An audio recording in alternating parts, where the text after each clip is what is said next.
Assalamualaikum warahmatullahi wabarakatuh. Alhamdulillahirabbil alamin. Allahumma shalli ala sayyidina Muhammad wa ala ali sayyidina Muhammad. Saya bagikan lagi kisah nyata mimpi yang dialami seorang hamba Allah di zaman yang modern ini. Dia adalah seorang istri dari cicit almarhum Kiai Haji Hasan Sepuh Genggong yang terkenal kewaliannya di Jawa Timur. Sebutlah namanya Fulani, bukan nama yang sebenarnya.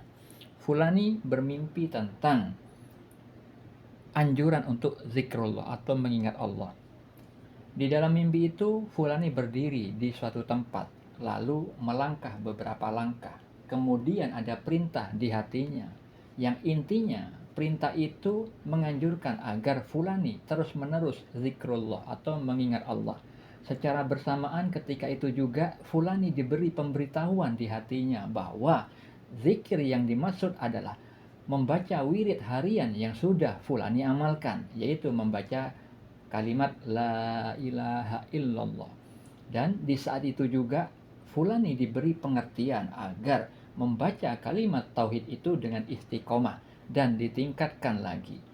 Ketika petunjuk itu hadir di mimpi itu, hati Fulani berkata, berarti harus diperbanyak lagi nih zikirku. Lalu Fulani mengungkapkan hal itu di dalam mimpinya dengan perasaan sukarela dan senang untuk mengamalkannya. Itulah mimpi yang dialami Fulani dalam tidurnya. Lalu apa makna mimpi atau takwil mimpinya? Sebelum saya takwilkan mimpi tersebut, perlu diketahui untuk seluruh umat Islam bahwa mimpi adalah bagian dari syariat Islam. Banyak dalil yang menerangkan terkait hal itu. Beberapa di antaranya, Allah menunjukkan tanda-tanda kekuasaan Allah itu ketika saat kita tidur. Allah Ta'ala berfirman di dalam surat Ar-Rum ayat 23. Dan di antara tanda-tanda kekuasaannya ialah tidurmu di waktu malam dan siang hari. Dan usahamu mencari sebagian dari karunia-Nya. Sesungguhnya pada yang demikian itu benar-benar terdapat tanda-tanda bagi kaum yang mendengarkan.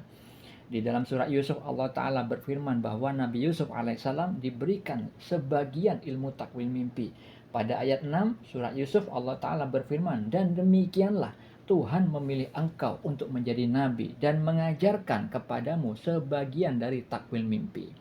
Allah berfirman pada ayat yang lain, yaitu pada ayat 21 dan ayat 101 tentang karunia Allah kepada Nabi Yusuf alaihissalam tentang diberikannya pemahaman ilmu takwil mimpi. Di dalam Sahih Al-Bukhari, Nabi Muhammad SAW bersabda, mimpi seorang mukmin adalah satu dari 46 bagian kenabian. Di dalam riwayat yang lain, di dalam hadis riwayat Al-Bukhari, Rasulullah SAW bersabda, mimpi yang baik adalah satu dari 46 bagian kenabian. Di dalam Sahih Muslim, Nabi Muhammad SAW membagi mimpi menjadi 3. 1. Mimpi yang baik, yang merupakan kabar gembira datangnya dari Allah. Mimpi karena bawaan pikiran seseorang ketika terjaga. Dan mimpi yang menyedihkan yang datangnya dari setan. Jika kalian mimpi sesuatu yang tak kalian senangi, maka jangan kalian ceritakan pada siapapun. Berdirilah dan sholatlah. Dalil mimpi juga terdapat di dalam kitab-kitabnya wali Allah. Anda bisa baca dalil-dalil terkait mimpi pada deskripsi di video ini. Takwil mimpi yang dialami Fulani adalah Allah memberikan petunjuk bahwa Fulani dianjurkan untuk istiqomah dalam hal zikrullah atau mengingat Allah. Yang mana di dalam mimpi itu Allah memberikan petunjuk bahwa Fulani dianjurkan untuk mengistiqomahkan dan memperbanyak bacaan wirid yang sudah diamalkan di dalam kehidupannya, yaitu kalimat tauhid la ilaha illallah. Yang sebenarnya di dalam anjuran di dalam mimpi itu untuk memperbanyak kalimat tauhid itu Allah punya maksud agar di dalam melakukan aktivitasnya setiap hari Fulani supaya terhindar dari mempersekutukan Allah, baik itu secara lahiriah maupun secara batiniah. Yang mana kebanyakan orang di muka bumi ini seringkali melakukan syirik secara khafi, secara samar, yaitu mempersekutukan Allah, baik itu secara lahir dan batinnya. Contohnya, banyak orang yang menganggap uang itu memiliki kekuatan, sehingga banyak orang yang kaya menuhankan uangnya. Uang dijadikan sebagai kekuatan utama bagi mereka. Mereka lupa kepada Allah, sang pemberi manfaat dan pemberi mudarat.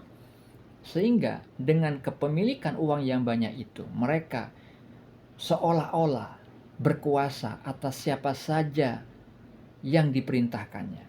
Seolah-olah mempunyai kekuatan dan bisa berbuat apa saja dengan uangnya itu. Itulah kebanyakan orang. Dengan kebanyakan uang, mereka seolah-olah bisa memiliki segala hal yang diinginkannya. Padahal banyak juga orang yang memiliki uang berujung kepada bunuh diri. Nah, orang-orang seperti itu adalah orang yang mempersekutukan Allah dengan samar, menganggap bahwa uang memiliki kekuatan. Padahal Allah lah sang pemilik kekuatan yang sebenarnya. Nah, inilah kenapa Allah berfirman di dalam surat Al-An'am ayat 116 tentang kebanyakan orang. Allah Ta'ala berfirman, dan jika kamu menuruti kebanyakan orang-orang yang di muka bumi ini, niscaya mereka akan menyesatkanmu dari jalan Allah. Mereka tidak lain hanyalah mengikuti persangkaan belaka, dan mereka tidak lain hanyalah berdusta terhadap Allah. Dengan perbuatan syirik secara khafi, banyak manusia itu yang nantinya berujung kepada neraka. Karena apa? Mempersekutukan Allah, atau dengan kata lain tidak mentauhidkan Allah dalam seluruh gerak diamnya. Itu adalah dosa besar. Sebagaimana Allah Ta'ala berfirman di dalam surat An-Nisa ayat 48, sesungguhnya Allah tidak akan mengampuni dosa karena mempersekutukannya, yaitu syirik. Dan dia mengampuni apa? Dosa yang selain syirik itu bagi siapa yang dia kehendaki. Barang siapa mempersekutukan Allah, maka sungguh dia telah berbuat dosa yang besar. Di dalam firman yang lain, Allah Ta'ala berfirman, janganlah kamu mempersekutukan Allah. Sesungguhnya mempersekutukan Allah adalah benar-benar kezaliman yang besar. Surat Luqman ayat 13.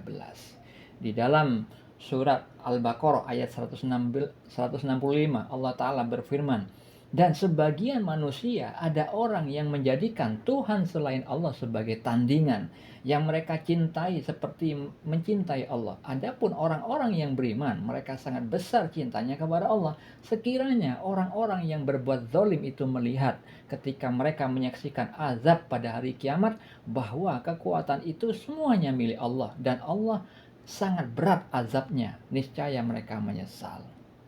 Untuk itulah maksud dari Allah memberikan mimpi kepada fulani, yaitu agar selalu mentauhidkan Allah di dalam seluruh gerak diamnya, agar tidak mempersekutukan Allah di dalam menjalani kehidupannya, baik itu secara lahiriah maupun batiniah, agar terhindar dari dosa-dosa yang besar.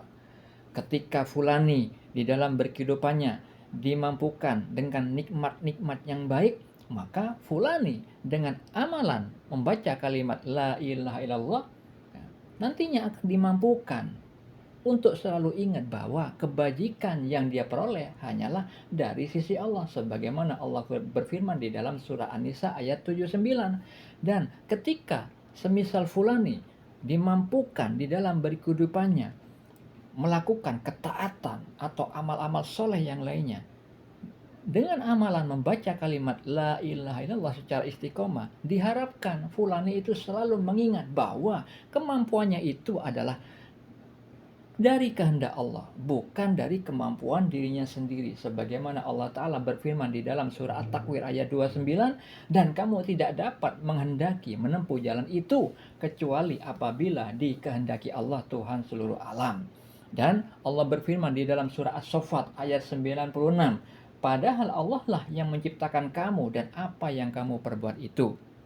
Itulah makna mimpi yang dialami fulani, yaitu agar bertauhid dalam seluruh gerak diamnya. Semoga bermanfaat. Assalamualaikum warahmatullahi wabarakatuh.